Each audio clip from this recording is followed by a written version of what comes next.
ये फरमाइएगा कि जो आज मामलात हैं, जिस तरह कागजात नामजदगी जमा नहीं कराने दिए जा रहे, चीन के भाग जाते हैं लोग, मतलब मुतनाज़ तो बना रहे। आवाज आ रही है सर? सुना था जी जी, सुन लिया था मैंने। हाँ जी हाँ जी हाँ जी। तो आपके ख्याल में ये 2018 से ज्यादा मुतनाज़ हो जाएंगे इलेक्शंस फिर, अगर इस तरह की हरकतें जारी हैं? एज ए डेमोक्रेट और एक कानूनदान होने की हैसियत से, पॉलिटिशियन होने की हैसियत से वोट नहीं करें तो आने वाले हालात खराब होंगे। लोगों को पूरी तरह इलेक्शन में हिस्सा लेने दें। अगर मैं जाऊं कंफर्टेबली, मैं अपने पेपर दे दूं और कोई और जाए तो उसके लिए कोई रुकावट हो तो इट इज अनजस्टिफाइड। चाहे कोई भी जमात हो, सियासी जमातें एक दूसरे के खिलाफ बयानबाजी भी करती है। तो ये चीजें अब दौर बहुत आगे चला गया, दुनिया बहुत तरक्की कर गई है, हमें भी आगे बढ़ना चाहिए, मिलजुल के चलना चाहिए। इलेक्शन अपना अपना, जिसको अपनी अपनी कैंपेन करनी है, जिसने अपनी कैंपेन में जो कुछ हासिल करना है उसके मुताबिक आगे हुकूमत साजी होगी, बाकी जो जमात रह जाएगी या जमातें रह जाएगी। रिजवाना साहब, आपकी पार्टी की जो टॉप लीडरशिप है, मियां नवाज शरीफ साहब हो गए, मरियम नवाज साहिबा हो गई, शहबाज शरीफ साहब, शरीफ फैमिली जो है, चले यूं कह लेते हैं, वो क्यों इस चीज का इदराक नहीं रखते? होगा तो सही, उनको इतने पुराने सियासतदान हैं और उस पर बिल्कुल चुप हैं और आगे उनको देखे ना, ये जो कुछ हो रहा है उसमें हम तो पार्टी भी नहीं है, बल्कि मैं तो आपको बतौर एक नून लीग के सीनियर कारकुन होने की हैसियत से मैं तो कह रहा हूँ ये अच्छी बात नहीं है। तो इसमें तो इसको कोई किसी बात का रुख हमारी तरफ तो किया ही नहीं जा सकता ना। ये तो देखें जो कुछ हो रहा है उसमें हमारा we have nothing to do with this. अच्छा, नहीं वैसे इल्जाम तो आता है कि नथिंग टू डू आपका है उसके साथ, you have something to do, लेकिन चले इल्जाम पे नहीं रहते। उसकी पाकिस्तान में इल्जाम लगाना कोई मुश्किल काम है? मैं बिल्कुल ठीक है, बिल्कुल ऐसा ही होता है। मैं आपसे सिर्फ एक ये सवाल पूछता हूँ कि वज़ीर आज़म जो होते हैं, हुकूमतें जो होती हैं, मॉरल अथॉरिटी पे चलती हैं ना सर। एक तरफ एक पार्टी को बिल्कुल हाथ पांव बांध दिए जाए, दीवार में चुन दिया जाए और आपकी पार्टी अकेले दौड़ के फर्स्ट आ जाए, तो मॉरल अथॉरिटी क्या होगी उसकी? नहीं नहीं नहीं, ये बात नहीं है। देखें, मैं भी तो एक जमात की अपनी नुमाइंदगी कर रहा हूँ और मैं कह रहा हूँ कि ये इस तरह से काम अगर हो रहे हैं तो नहीं होने चाहिए। तो किसी को चुनने की जरूरत ही नहीं है, किसी को दीवार के साथ भी लगाने की जरूरत नहीं है। लेकिन हो रहा है ना constitution, it is the duty of the election commission of Pakistan to hold the election freely, justly and in the transparent. लेकिन सर उसका अगर वो नहीं कर रहा है इलेक्शन कमीशन अपना काम, उसका फायदा तो अल्टीमेटली आपको हो रहा है। जब वो फिर आप डाउट फिर आपकी पार्टी पे आ जाता है कि फायदा आपको हो रहा है। तो देखिए, एक फायदा होता है कि आप फील्ड में जाते हैं और आप अपने जो है ना अपनी पॉपुलैरिटी भी, अपने वोट हासिल करते हैं। फायदा नुकसान की बात नहीं होती। एक है कि किसी को नुकसान पहुंचा के मुझे फायदा मिले, वो अच्छी बात नहीं है, चाहे दुनियावी कामकाज में हो या पॉलिटिक्स में हो या किसी तरीके से भी हो। हमने जो है ना अपनी पॉजिटिव चीजें शो करके, अपनी परफॉर्मेंस शो करके, अपनी कारकर्दगी शो करके मियां साहब वापस आए हैं।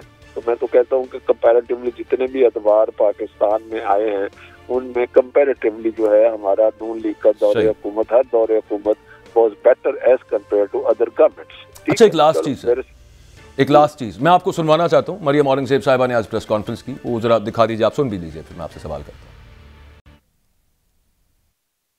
ये मासूम इसलिए है, ये लाडला इसलिए है, ये सुप्रीम कोर्ट 9 मई का मुलजिम जाता है, मुजरिम जाता है तो उसको कहा जाता है good to see you and wishing you good luck. इसलिए जजेस के दरवाजे से मर्सिडीज में बिठाकर मुल्क के ऊपर हमला आवर होने वाला उसको सुप्रीम कोर्ट में कहा जाए गुड टू सी यू, ये इसलिए मासूम बनता है। पहले लाडला करके 2018 में आरटीएस को बिठाकर मुसल्लत किया गया, मासूम कह के मुसल्लत किया जा रहा है। जिसको सिसिलियन माफिया, गॉड फादर, सियासी दहशतगर्द का सर्टिफिकेट मिलना चाहिए, वो मासूम है। अच्छा रफीक रजवाना साहब, ये माजरत के साथ, लेकिन मैं उसकी बाबत बहुत सारे सबूत पेश कर सकता हूँ और माजी करीब के कर सकता हूँ। ये फिर अगेन अदलिया को प्रेशराइज करने की कोशिश है। वो जो मासूम कह रही है ना मरियम औरंगजेब साहिबा, वो उन रिमार्क्स पे कह रही हैं जो अतर मिनल्ला साहब ने दिए कि जुर्म साबित नहीं हुआ, चेयरमैन पीटीआई मासूम है। तो ये प्रेशराइज करने की टैक्टिक दोबारा आप एक नहीं, इसके कई हिस्से हैं उनके इस बयान के। उनका पहला हिस्सा आपने सुना, मैंने भी सुना।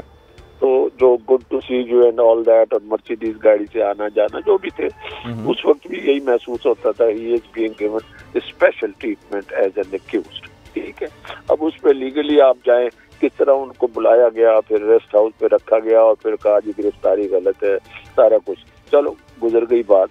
उस पर हमें तहफ़्फ़ुज़ात थे, हर किसी को तहफ़्फ़ुज़ात थे। ठीक है ना जी। देखिए हम लोग जो है ना, हम लोग अपनी शकूक व शुबात में बटे हुए हैं, एतमाद हम पैदा नहीं कर सकते। ठीक है, दिस इज अनफॉर्चुनेट।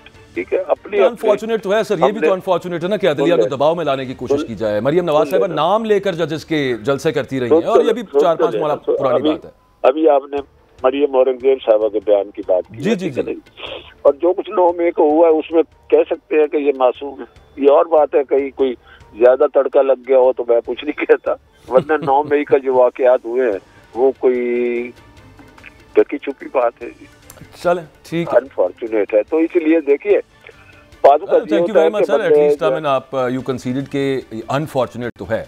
बहुत सरवर बारी साहब, जो मामला पिछले 3-4 दिन से जारी हैं ये हमने पहले नहीं देखा, ये एक नया ही तरीका हमने देखा है कि जो नॉमिनेशन पेपर्स हैं वही छीन के भाग जाए, पता नहीं कौन छीन के भाग जाता है। वो सब जो मामला हो रहा है, assurances election commission of Pakistan supreme court को कराता है, कमिटमेंट्स देता है, पूरी नहीं करता उसके बाद। अब ये तो तौहीन अदालत में जा रहे हैं, आप किस तरह से देखते हैं सब मैटर को? ये तो इस कदर मुतनाज़े, जिस कदर मुतनाज़े इलेक्शन होने से पहले अब बना दिए गए हैं, इतने तो माजी में कभी कोई और इलेक्शन इतने मुतनाज़े नहीं हुए।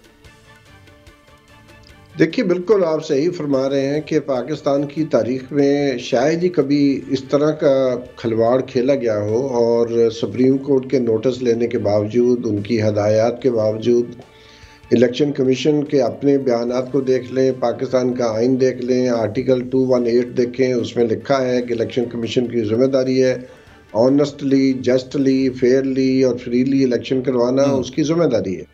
वो अपनी जिम्मेदारियों से भाग रहा है। इलेक्शन कमीशन का अपना जो स्ट्रेटेजिक प्लान है उसमें उन्होंने जो अपने लिए स्टैंडर्ड्स तय किए हुए हैं उसकी वो खुद वायलेशन कर रहा है। पाकिस्तान का जो इलेक्शन एक्ट है और इलेक्शन रूल्स हैं जो इलेक्शन कमीशन ने खुद तैयार किए हैं, उनकी सरेआम मीडिया की मौजूदगी में, लोगों की मौजूदगी में दिन दहाड़े लोगों के ऊपर हमले हो रहे हैं, उनसे उनकी चीज़ें छीनी जा रही हैं, उनके कागजात छीने जा रहे हैं। तो लगता नहीं है कि हम पाकिस्तान में रह रहे हैं, लगता है हम किसी अफ्रीका की बनाना रिपब्लिक में चले गए हैं। तो मैं समझता हूँ कि ये बहुत ही अफसोसनाक बात है, और मैं यहाँ ज़रूर कहना चाहूँगा कि दानिशमंदी यही है कि जो भी, जैसे कल जस्टिस अतर मिनुल्लाह साहब ने फरमाया है कि जो इलेक्शन का अमल है, यानी कि जो प्रोसेस है अमल का, इलेक्शन के अमल का जो सारा है, that is more important than the election results. तो जिसका मतलब क्या है कि लेवल प्लेइंग फील्ड और सबके साथ बराबर का सलूक करना, ये इलेक्शन कमीशन की जिम्मेदारी है। और इलेक्शन कमीशन इसमें एक दफ़ा नहीं 20 दफ़ा फेल हो चुका है। और अच्छा, ये कमिटमेंट्स दे देते हैं सुप्रीम कोर्ट के सामने मुख्तलिफ इदारे, उसके बाद पहले पंजाब के पी के इलेक्शंस में हमने देखा, फिर उसके बाद और बहुत सारे मामलात के अंदर हम खासतौर पर इलेक्शन कमीशन को देख रहे हैं, मुकर जाते हैं उसके बाद। अच्छा, ये तो जाएंगे पीटीआई वाले तौहीन अदालत की दरखास्त लेके, कोर्ट को खुद नहीं ले लेना चाहिए इस चीज़ के ऊपर नोटिस के भाई मेरे सामने और पाकिस्तान की टॉप मोस्ट कोर्ट के सामने एक बात करके गए हो, बाहर जाके मुकर गए, वो काम ही नहीं कर रहे।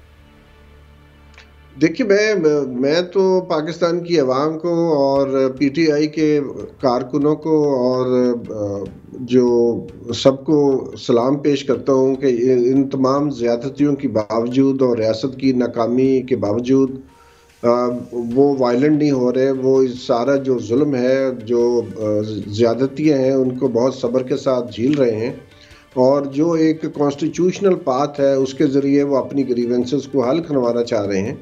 लेकिन ये कि पाकिस्तान जिस एनवायरनमेंट में मौजूद है, जिस तरह का इस वक्त सूरत हाल हमारे इर्द गिर्द के खित्ते में है, जो दहशत गर्दी बढ़ती जा रही है, लोगों के गुर्बत ज़्यादा हो रही है, तो लोगों के अंदर ये एक नया गुस्सा कल से मैं देख रहा हूँ। आप ट्वीट्स देखें, आप फेसबुक पे पोस्टर देखें, तो एक गुस्से की एक लहर जो है वो जन्म लेती हुई नजर आ रही है। हाँ, लेकिन वो कोर्ट को उस पर सर खुद भी तो कर लेना चाहिए था।